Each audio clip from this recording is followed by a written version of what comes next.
After returning from their captivity in Babylon in 538 BCE, the Zadokite priests clash with the Levites who worship Leviathan, the Aaronites who worship the golden calf of Bethel, and the cult of Nehushtan who worship the copper serpent. They were triumphant over these enemies and established Yahweh as not only the primary deity in Israel, but as the only deity in Israel. Following these victories and establishing themselves as the supreme power in the newly rebuilt temple, they came to a compromise with the Levites, allowing them to serve in the temple, but to never be in charge. A Yahwistic pedigree was temporarily allowed for the Nehushtan idol that had been removed from the temple under King Hezekiah, and as a show of unity with the Aaronite priests, and also to supplant them, the Zadokites claimed to all be sons of Aaron. They then crafted a series of stories for the purpose of undermining the claims to power each of these groups might have, primarily the Levites. This ancient propaganda, posing as a historical account, is now referred to as the Book of Numbers. I'm your host Jason, and you're listening to Dragons and Genesis. We pick up the tale of the wandering Israelites in Numbers chapter 15. Now, if you're like me and once attended some sort of Bible study when you were younger, then you probably think that the Israelites were unfaithful to God and were thus punished with 40 years of wandering the countryside before finally being allowed into the Promised Land. Perhaps the golden calf was offered as an explanation for this punishment. Another common explanation is that Yahweh didn't want any former slaves to enter the Promised Land. Neither of these make any sense, however, as they occurred much earlier in the narrative, and during those episodes, Yahweh states clearly his intentions. In the case of slavery, he says he's sending them straight to the Promised Land. As for the punishment for the golden calf, he has some of the Israelites murder a bunch of the others. Also, there's the simple fact that in Numbers 14, he plainly states that it's because of their fear of the demigod giants who live in Canaan that he's going to punish them all with death so that only their descendants can enter the Promised Land. This will give a chance for the old people to die off and a new generation, one who is more willing to follow a new set of guidelines, to take over. This is likely inspired by the Babylonian exile, in which the ruling class of Israel was carted off to Babylon and enslaved, only to have their children and grandchildren return to their homeland to find the social and political landscape not only drastically changed, but also learn that they themselves had changed during their captivity. This could be a way for the writers of Numbers, the Zadokite priests returning from exile in 538 BCE, to claim that these problems were not only current issues, but also part of their own history. Numbers chapter 15 begins by reviewing the practices for making proper sacrifice to Yahweh once the Israelites enter Canaan. But since they're all about to be cursed with exile, none of them will ever make these sacrifices. It will be their children and grandchildren who need to remember this. But this is a reminder for the reader, reminding them of what is supposed to eventually occur inside the Second Temple and who should be in charge there, not what once occurred in the wilderness. At the end of that chapter is a scene that seems to be shoehorned into the story. It interrupts the narrative and changes the subject completely. This is the tale of the man gathering sticks. The tone suddenly changes from recounting the proper method for sacrifice to a mob of people dragging before them a man they found in the wilderness gathering sticks on the Sabbath. It's likely they had this story floating about and were trying to find a good place to stick it and figured that it could follow a portion that talks about proper conduct in the Promised Land, though I think it would have done a little better somewhere in Leviticus. Anyway, the Israelites find a man gathering sticks in the wilderness, and, being that it's the Sabbath, picking up firewood isn't exactly kosher, so they drag him before Moses and inquire about the appropriate punishment. Moses then gives Yahweh a ring and passes along the question. Yahweh's response is to drag the man outside the camp and have every single member of the community hurl rocks at him until he's dead. Being there are over 1 million people here, he's going to be really, really dead. Now, they obey Yahweh's command, and we have a shining example of biblical morality. Murder is less wrong than gathering firewood on a Saturday. As a simple part of the story, this tale is atrocious. The man, some random individual, isn't an Israelite. Therefore, he doesn't know about the commandment which prohibits him from working on the Sabbath. Second, it clearly shows Yahweh as an evil deity. Any entity that would command execution for such an inconsequential act is simply evil. There's no getting around that. Even if this was like a national park protected by some federal law, you still wouldn't execute a guy for trying to keep warm at night. But thankfully, this story isn't about any actual event that ever occurred. It's a fictive example of how serious the law code should be taken. The author chose the most innocuous crime to use as an example, so the reader would take all offenses seriously.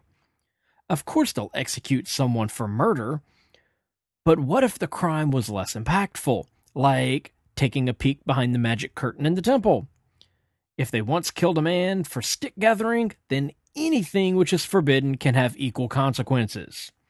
Thus, the inspiration for this story. It should also be pointed out that the entire community is commanded to participate.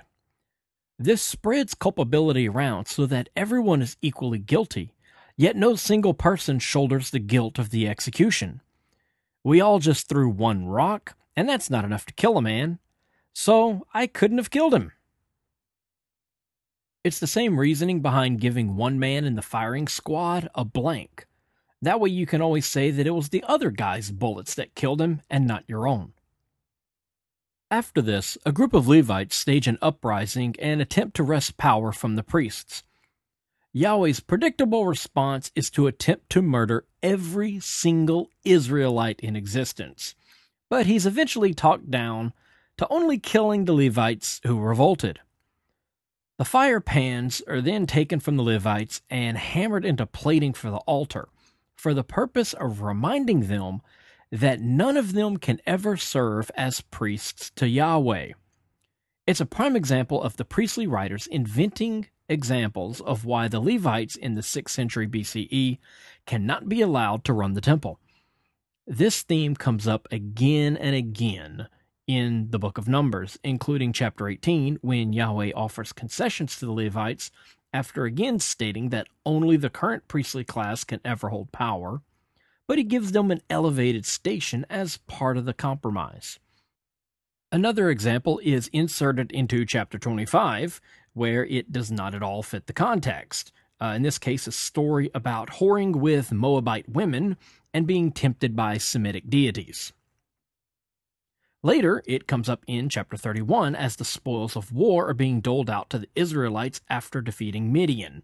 In this case, it happens to be young virgin girls who are given to the high priest and to the Levites, along with all of the soldiers involved in the battle.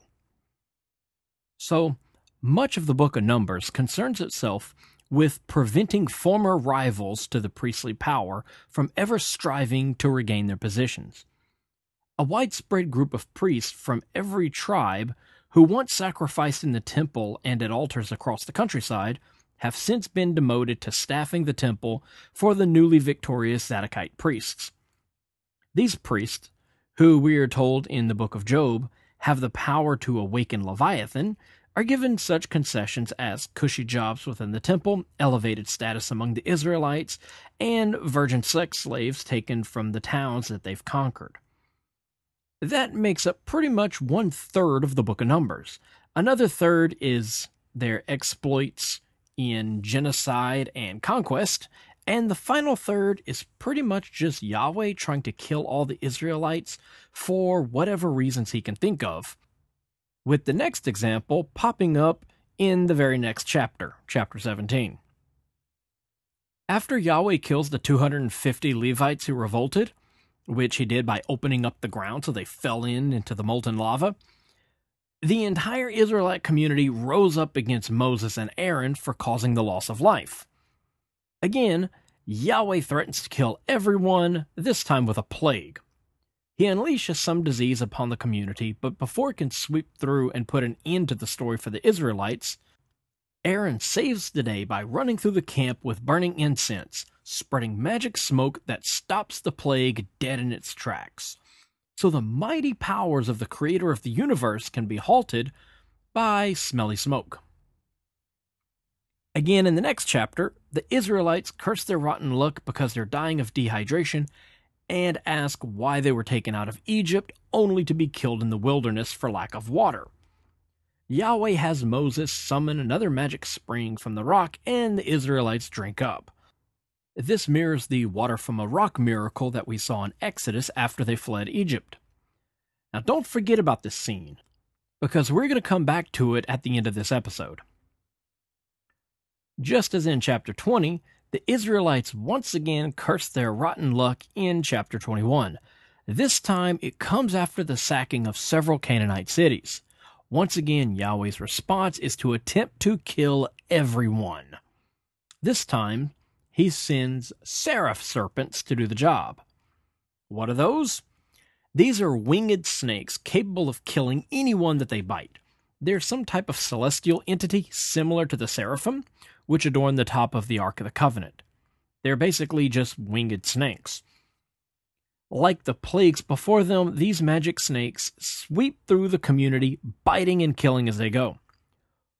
Moses tries to save his people from the vengeful Yahweh by begging for help.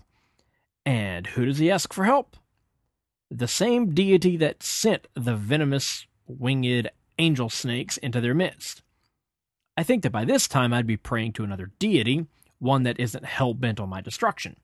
But Moses goes back to this god like a battered wife and asks for salvation from the angel snakes that Yahweh himself sent.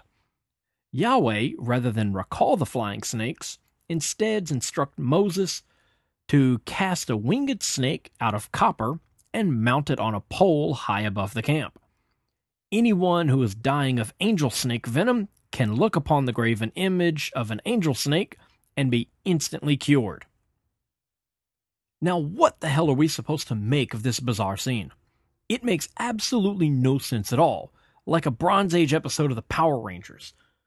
But there's actually a reasonable explanation to this. Let me try and sort it out for you. During the reign of the aforementioned King Hezekiah, there was a great purging of the Israelite temple. Yahweh's priests were taking over and convinced the king that all other Israelite gods had to be disposed of.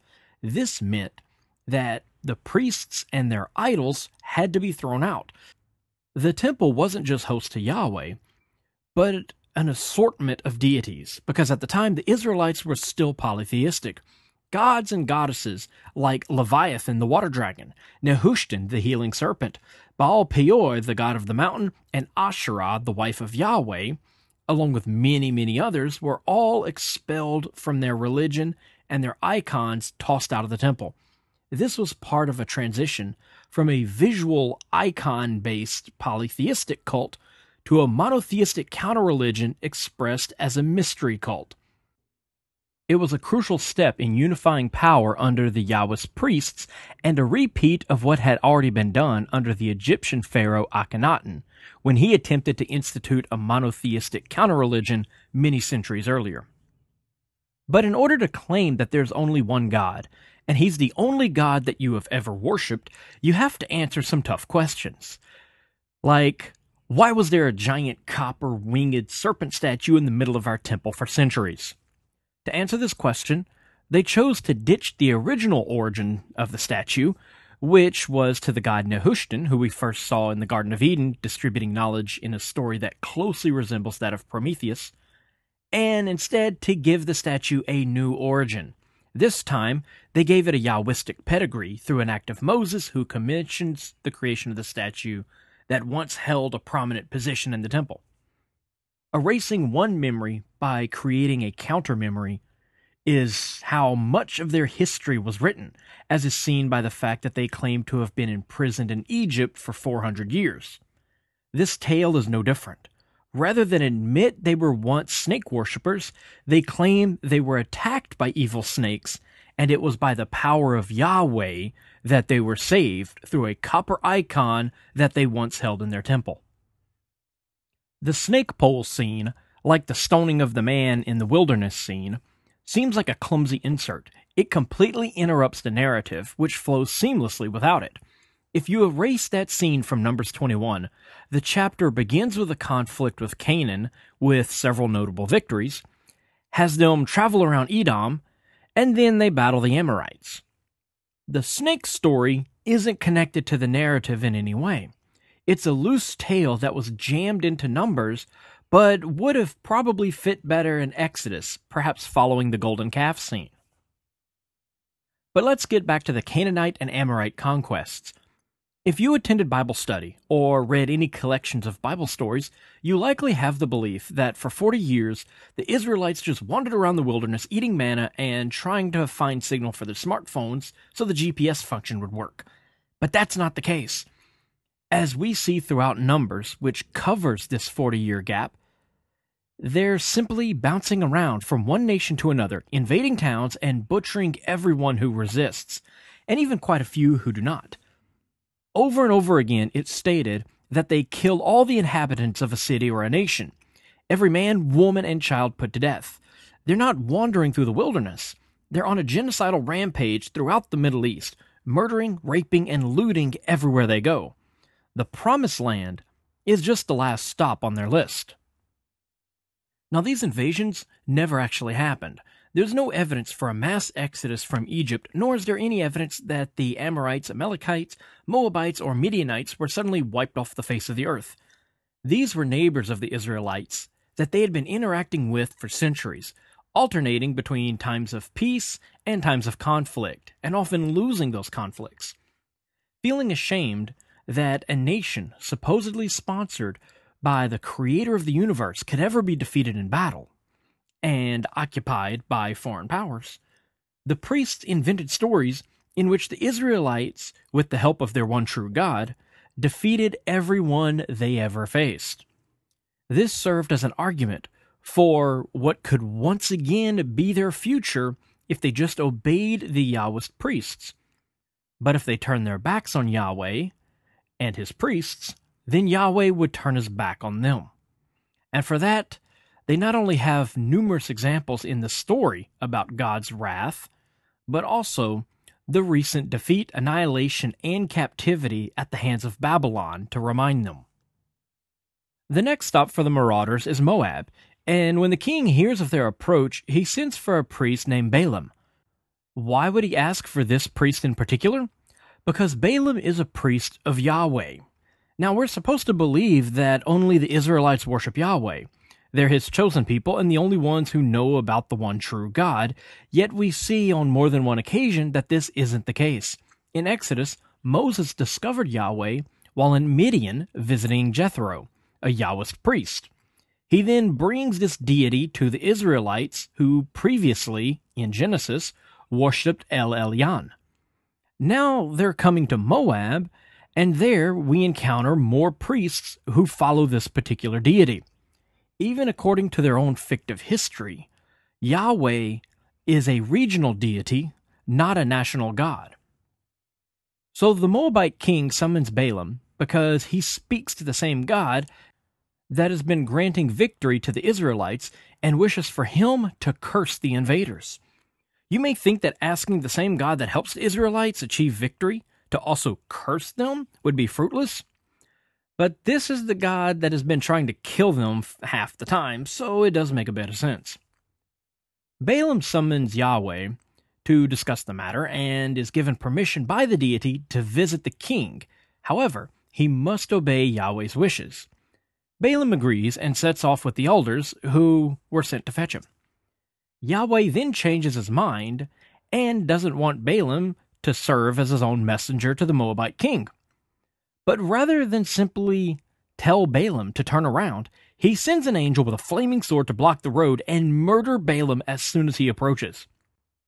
The angel is invisible to the human, but lucky for him, the she-ass he's riding can see it clearly. Even luckier for Balaam, The she-ass can talk. When the donkey refuses to approach the murderous angel, Balaam strikes it with a stick. The donkey asks what it did to Balaam to cause him to hit her. When he states that her refusal to walk embarrassed him, she reminds him of her years as a faithful and obedient donkey that never caused him any such trouble. The murderous angel then intercedes on behalf of the donkey and becomes visible to humans, allowing Balaam to finally see it. The angel states that the donkey just saved his life because if Balaam had reached the point in the road where it stood, it would have surely killed him. Thankful for the second chance, Balaam promises that he'll return home and not continue on his journey to see the king, since visiting the king obviously displeased Yahweh so much that he was willing to kill Balaam in order to prevent it. Then Yahweh's angel says that actually it's now all right and he can continue on as planned. He won't be killed after all. What? So first Yahweh says he can go. Then Yahweh tries to kill him for going. Then Yahweh says he can go again? Why change his mind and try to murder him only to let him pass? I've searched for some hidden meaning to this tale, but none of the scholars whose books and papers I've read can shed any real light on this strange scene. Personally, I think it could be a mashup of two different stories with different outcomes that the author tried to stitch together to make one cohesive story. One story had Balaam go on to the king, and another had him stopped by Yahweh's wrathful angel. Sort of like the Noah story, where he took 2 of every animal onto the ark, but then it states he took 14. But for any scholarly consensus on a meaning or explanation, I have yet to find one. This passage is important, however, as it contains our first mention in the Bible of Satan. The angel that Yahweh sends to stop Balaam is called a Satan, which means an adversary. It's an agent sent to oppose someone. This agent can take many forms, like a court prosecutor who lays charges against the accused and argues for their guilt, or, as in the story of Job, an angel who tests a person's faith. At this point in the story, a Satan is not a name. It's not a specific angel, and it's not evil. That idea doesn't exist yet. Evil isn't yet personified. The idea comes from the Persian religion of Zoroastrianism, which I'll cover in a later episode. For now, all evil, like all good, comes from a single source, Yahweh, as is written in Isaiah 45:7. Quote, I form the light and create darkness. I bring peace and create evil. I, Yahweh, do all these things. Unquote. So Balaam continues on his journey and visits King Balak, but informs the king that he can only speak the words that Yahweh puts into his mouth. So much for free will. Balak wants Balaam to curse Israel. Balaam has the king erect 7 altars on a hilltop where he makes sacrifices on each one. Yahweh then appears in person and states that Balaam can't curse the Israelites because Yahweh hasn't cursed them. He passes this information along to the king, and the whole process gets repeated a second time at a second location, and then a third time. Each time the Israelites are blessed instead of cursed, and the king is displeased. Balaam explains that he has no free will, and it is Yahweh who is blessing the Israelites, but the king is mad at Balaam anyway. He then delivers the prophecy that the Moabites, Edomites, Amalekites, and Kenites will all be exterminated by the Israelites. Balaam's faithful service to Yahweh and repeated blessing of the Israelites earns him an elevated position among their ranks after they attack and defeat the Midianites in chapter 31. Just kidding, he's executed.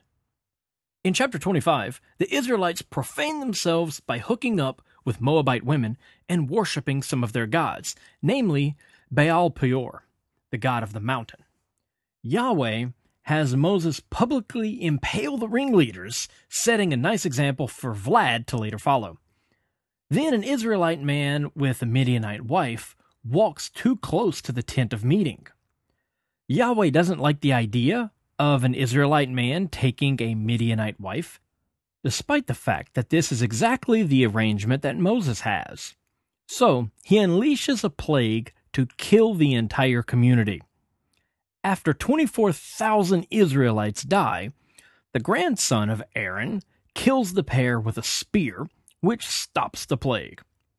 The placement of this tale immediately following the trouble with the Israelite whoring with Moabite women and then worshipping other deities is clear in its purpose. Do not fraternize with women who have different religious beliefs because they might lead you astray.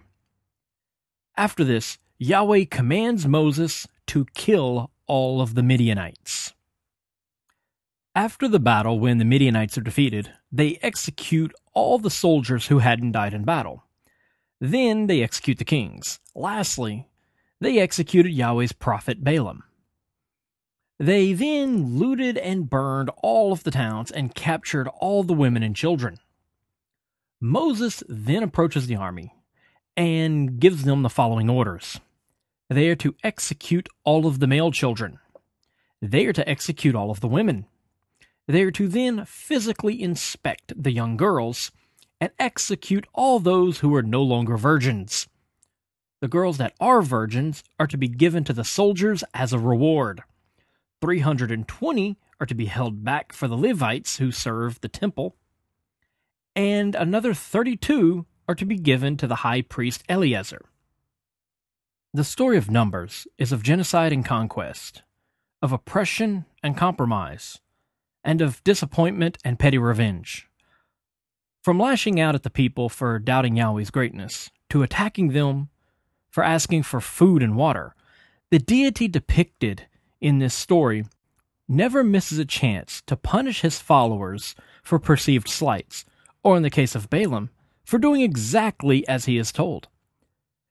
But perhaps the most petty act in the entire story comes from chapter 20. The scene where Moses commands water to flow from a stone. Yahweh instructed Moses to hold his staff and command the rock to produce water. Moses did just that, but he also tapped the rock with his staff. Yahweh's response for touching a rock was to punish Moses by denying him access to the promised land. The man whose entire life has been devoted to freeing the people that Yahweh had imprisoned in Egypt and then guiding them to the promised land would be denied access. As for Aaron, he wasn't even involved in touching the rock with a stick, but for being present at the time that it occurred, Yahweh has him stripped of his vestments and his title, and is then killed, passing on the role of the high priest to his son Eleazar. And speaking of Eleazar, the high priest wasn't said to be a pedophile like the Levites and all the soldiers who took the virgin girls from Midian. The 32 young girls given to him after the battle with Midian, you see, they weren't for him. Like the first bit of the harvest or the firstborn of the flocks, those 32 girls were chosen as a small percentage to be sacrificed to Yahweh. That about wraps it up for this episode and for the book of Numbers. We'll tear through Deuteronomy next, and then the Torah will be finished. More mythological parallels are on the horizon as we look into the story of Joshua and the book of Judges. And soon I'll be recording a bonus episode dedicated entirely to the Persian religion of Zoroastrianism. Why this particular religion? Because you can't fully understand Second Temple Judaism, Satan as an evil entity, the struggle between Yahweh and Satan, Jewish apocalypticism, the Messianic movement, or even Christianity, without understanding Zoroastrianism. And because, as we'll read in Isaiah 45:1, Yahweh named one man to be his Messiah. And that man was not an Israelite, nor was he even a follower of Yahweh, but a Persian emperor who followed the prophet Zoroaster and worshipped the god Ahura Mazda, a man named Cyrus the Great. If you have any questions or comments, feel free to drop us a line at facebook.com/dragonsandgenesis. Subscribe and rate us on iTunes. And as always, thank you for listening.